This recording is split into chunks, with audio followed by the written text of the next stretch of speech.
The airport felt oddly subdued. Voices crackled over the intercom in the distance, announcing delays and gate switches, yet gate B-17 remained strangely still. Rain slicked the runways outside, its scent drifting faintly through the air. Only a handful of passengers sat scattered about, their eyes on their devices, their minds elsewhere. Then a small rhythmic sound cut through the quiet. Click, click, click, the tapping of nails on polished tile. A little girl appeared at the edge of the corridor.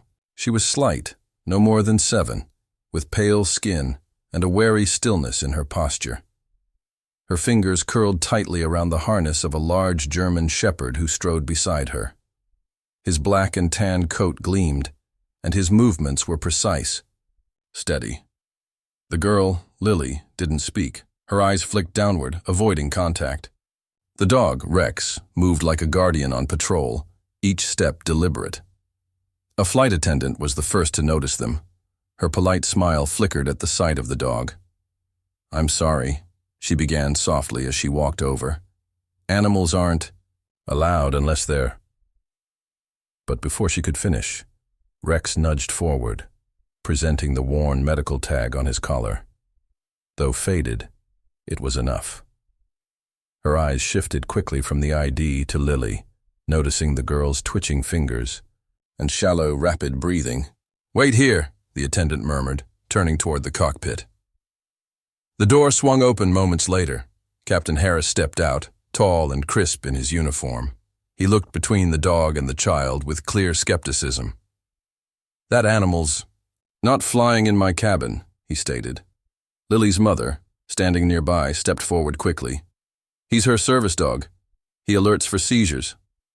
"He's too big. He'll block the aisle," Harris replied, unmoved. His tone carried the weight of finality. The tension spread through the waiting area. A man sighed audibly. A woman shifted her child onto her lap. Rex remained still. Lily didn't flinch, but her hand tightened in his fur. Then came a sound, a faint, guttural whimper, from Rex. He leaned into Lily, nose pressed hard to her leg. Her eyes blinked rapidly, and then she dropped. The fall came sudden, but Rex was faster. He moved beneath her as she crumpled, bracing her tiny body with his own. A muffled cry rang out. Rex barked twice, sharp, precise, controlled. Around them, people jumped. Some pulled out their phones. Lily's mother hit the floor beside her, panicked and sobbing. But Rex didn't budge. He remained planted beside Lily, his nose brushing her cheek, unmoving, alert. Medics rushed in, carrying equipment, only to slow when they saw Rex's stance, protective, not aggressive. Crouching carefully, they reached for the girl, lifting her onto her side. An oxygen mask slid over her face. Her limbs shuddered faintly. Rex stayed close, one paw resting across her shoulder as if anchoring her, seconds stretched into minutes. Her eyes fluttered open. She exhaled shakily, reaching out with a weak, searching hand. Rex leaned forward, forehead pressed gently against hers. The crowd around them stood hushed. A mother's sob broke the silence. A few whispered words passed, from one person to another. The captain stood off to the side, his arms no longer crossed, his face unreadable. He didn't look at the dog at first. His eyes were fixed on the child, how her fragile frame curved into the shape of the animal's, how she seemed to breathe easier with him near, like they were stitched together by something unseen. The silence around them wasn't heavy with judgment anymore. It had shifted, turned reverent. The first officer moved closer, speaking softly. "Sir, we can't separate them." There was a pause, long and uncertain, the kind that hangs in the air when a man confronts a rule he's clung to his entire career. Then came a breath, not just an exhale, but a quiet surrender. "Fine," Harris said, voice low but firm. "He stays at her feet. No exceptions." No one clapped. There were no victory cheers.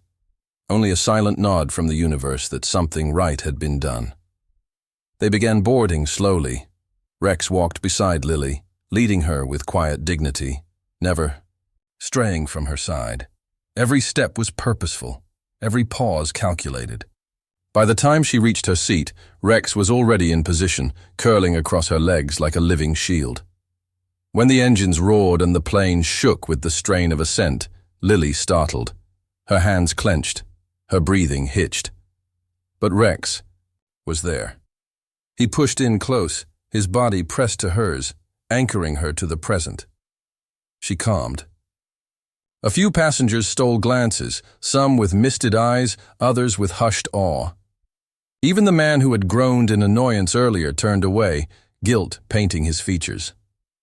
Time passed slowly in the pressurized stillness of the cabin. Hours slid by. The hum of flight softened to a lullaby. Outside, night had given way to city lights, flickering like distant fireflies. The plane dipped lower, wheels kissed runway.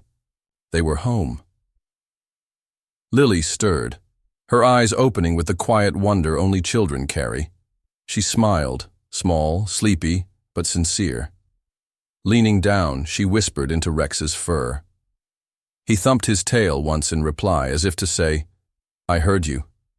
The air outside was cooler now, brushed with gold from the fading sun. Long shadows stretched over the concrete. Beyond the bustle of the terminal, just past the gate's edge, Lily crouched. Her tiny arms wrapped around Rex's neck, her face buried in his coat. "Good boy," she whispered. He leaned into her touch, eyes soft and half-closed, utterly at peace. Then footsteps echoed on the pavement, measured, deliberate. Captain Harris approached. He didn't speak at first. He stopped a few feet away, awkward in his stillness. Then, with a kind of vulnerability that felt foreign on him, he knelt. His voice was barely audible. "I was wrong." Rex raised his head and looked at him. There was no tension in his body, no warning in his stance. Just a pause. Then, without fanfare, he stepped forward and licked the captain's hand. It caught the man off guard. A short laugh escaped, half breath, half disbelief. Then a tear traced his cheek, unhidden. Overhead, another plane rose into the open sky. The sound of its ascent was thunderous, but somehow peaceful. A reminder that every journey, even the unexpected ones, has the power to change us.